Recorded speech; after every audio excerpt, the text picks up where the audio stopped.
Ce qui différencie fondamentalement le Baby Boomers Adventure de tous les autres rallyes, randonnées, expéditions, raids et autres balades, c'est qu'il est seulement, exclusivement tracé pour le plaisir.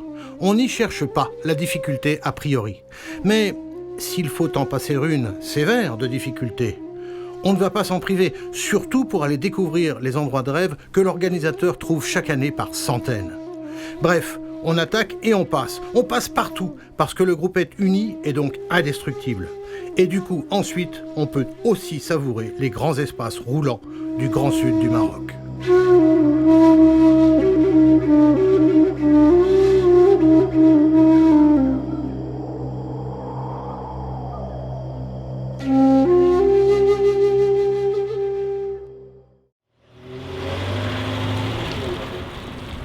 C'est à Bordeaux que tout commence, la ville où résident les organisateurs. La diversité des véhicules engagés est incroyable. C'est une autre richesse de ce concept. Les préparations des autos relèvent de la bijouterie. Enfin, de la bijouterie costaud et prête à tout affronter. Ici, pas d'esprit de compétition. Il y en aura quand même évidemment qui compteront le nombre de plantages des copains. Mais ce sera surtout une communauté d'envie et de plaisir. Car par exemple, le copain planté, on commencera par aller le chercher. Les préparations sont soignées parce que pour éviter les ennuis et donc les vannes des potes, on sait qu'une auto bien préparée laissera infiniment plus de temps à son équipage pour jouir du grand spectacle et de façon non accessoire, on le verra, pour pouvoir dormir un peu au lieu de mécaniquer. C'est qu'on a donc cette année 26 autos, plus 5 4x4 en organisation et un fourgon. Et pour donner une idée, ça va représenter en moyenne 70 personnes. Donc je voulais vous souhaiter la bienvenue à tous, aux fidèles qui sont à leur deuxième, troisième, voire quatrième Baby Boomer pour certains, dont Claude Marot qui revient cette année, il a abandonné sa charmante épouse pour venir avec Fiston. Et avec cette belle réplique de cette R12, cette évocation de la R12. On philosophe aussi beaucoup sur ce rallye. Et dès les premières minutes, après le briefing, on commence à refaire le monde. Mais c'est bien parce que c'est pas des ceintures en rouleur. Donc ça nous servira pas la kiki. C'est normal qu'elle fuit. Après, il t'arrive des trucs, là, la voiture elle fuyait pas. Tu fais une vidange, tu montes à Bordeaux, elle fuit. Bah, moins tu touches, plus ça se porte, ces petites-là. C'est sûr. Mais après, j'ai mis, je sais pas quoi, des produits, et puis au bout d'un moment, elle s'est arrêtée de fuir. Ouais, bah, moi c'est pareil, les R12, j'ai mis des produits, elles fuient plus. Donc, comme quoi, faut les laisser vieillir doucement, je crois. Mais on est un peu méchant, parce que c'est comme si on faisait faire un marathon à des mamies de 95 ans. Faut pas pousser quand même. Voilà. Alors, ça y est ouais, là, je suis prêt à fermer le haillon. Les contrôles qui vont là. Allez,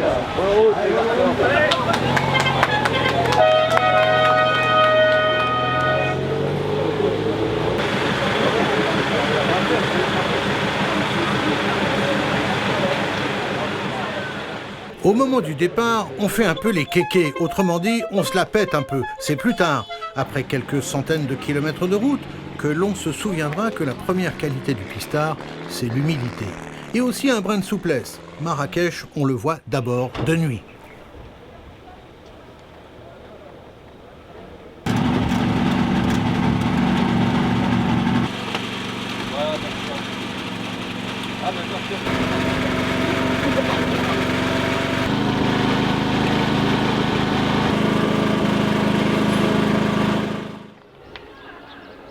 remercier, c'est les fidèles qui depuis plusieurs années participent au rallye, au raid, et puis tous ces nouveaux équipages qui sont des bisous, mais je pense qu'il n'y a pas de souci. Bon, on ne parlera pas du Chibani, hein, M. Marot, Claude, cache-toi. Alors, à Marrakech, on a retrouvé un équipage avec la 4L, des Chapiers, qui est arrivé cette nuit.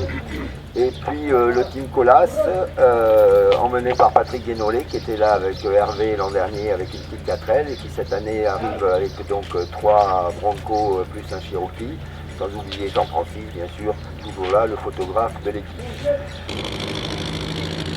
Au début, le temps qu'on règle bien notre terratrip, après on inversera un peu les équipages pour que je règle les terratrips de chaque voiture. Et puis cet après-midi, on devrait être au point.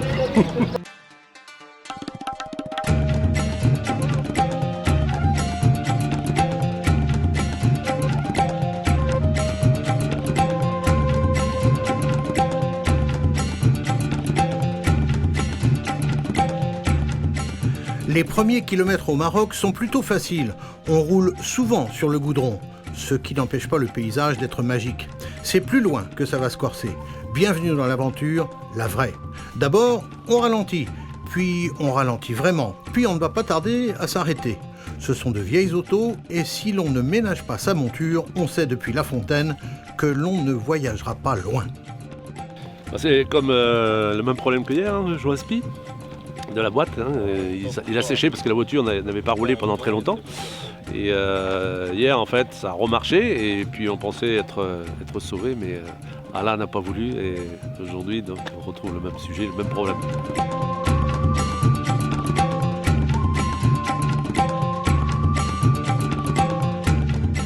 Après qu'on a claqué nos deux jantes, ça va. Nos problèmes. Regarde, une jante, et là, t'as une deuxième jante. C'est comme ça.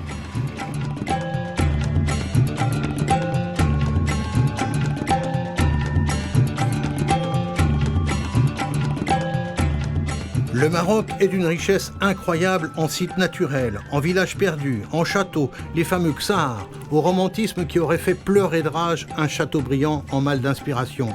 Richesse aussi en gastronomie, en gentillesse de la population, en paysages immenses du Grand Sud, de véritables décors de cinéma qui valent largement tous les Monument Valley du monde.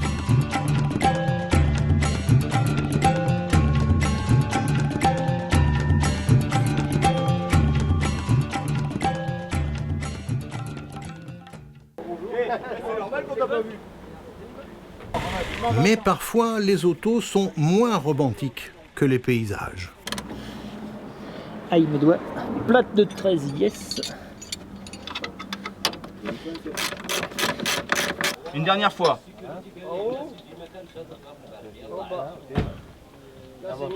C'est dur ou pas? Moi je pompe en haut et en bas.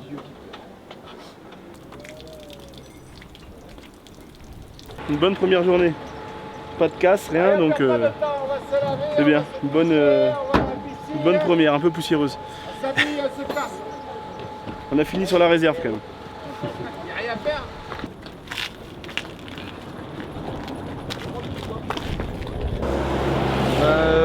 Début difficile avec la perte de M. Guénolé dès kilomètre 25-26. Après, on a eu quelques petits problèmes, nous, avec les freins qui ont été réparés par Mostafa à l'heure de repas. Sinon, pour le reste, nickel. La voiture a tenu le choc. On a fait quelques petites virées sur les pistes assez sympas. Vivement demain. Bon, le premier jour, on a été tellement sérieux que la mécanique est finie avant la nuit et on rejoint tout le monde autour de l'eau.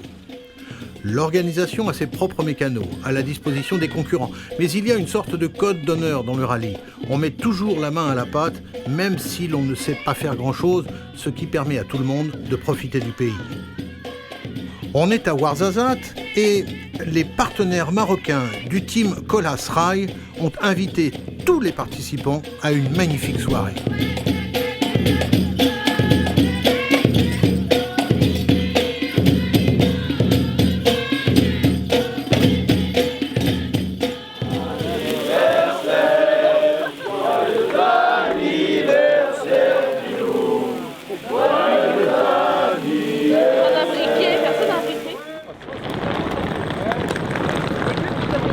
Pour le moment, on reprend contact avec la Renault 12. Ça fait une éternité que je n'avais pas conduit ce genre d'engin.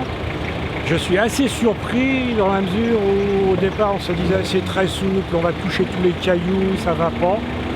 Pour l'instant, comme on dit, tout va bien. Donc rallye qui se prépare pas mal, à suivre. Tu dois jardiner, il faut bien le dire tranquillement. Et surtout la chose importante, après avoir pris une note, la note suivante, vous ne la voyez pas arriver, vous pouvez continuer à rouler un petit peu, mais elle doit être là. Tout va bien pour l'instant, oui, pas de problème.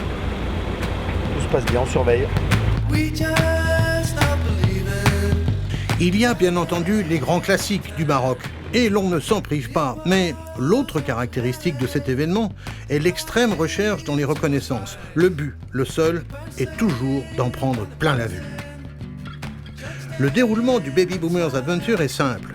On suit un itinéraire très précis, parfois très compliqué, au roadbook, mais à l'ancienne. Avec cette conséquence, l'avant de l'auto ou le guidon de la moto ne se transforme pas en véritable cockpit d'Airbus comme sur les autres rallyes.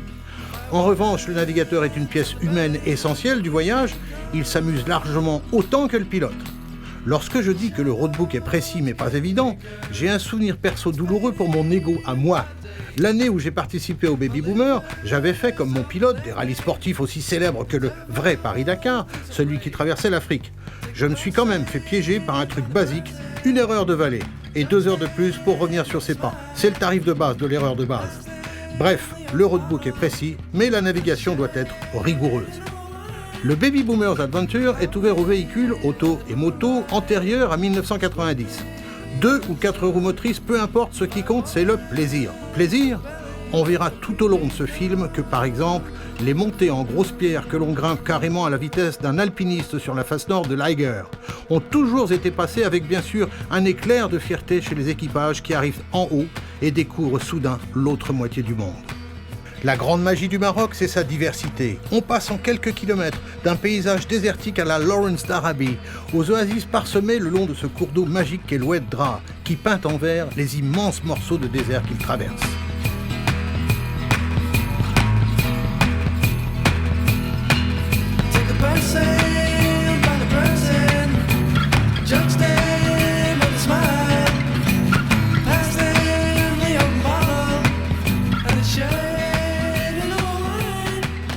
Arrivé à Zagora, l'une des perles du Grand Sud marocain, quelques pépins de plus, un peu de fatigue, l'initiation est en marche. C'est aussi l'heure des magiciens du désert. Ah, un début d'engueulade ce matin. Le père était au roadbook, ça n'allait pas. Mais sinon, ça se passe très bien. Et puis, non, la piste c'était pas mal cet après-midi, la boucle, en fin d'après-midi. Sinon, bah, voilà, ça se passe. Nickel. Toujours pareil, des soucis.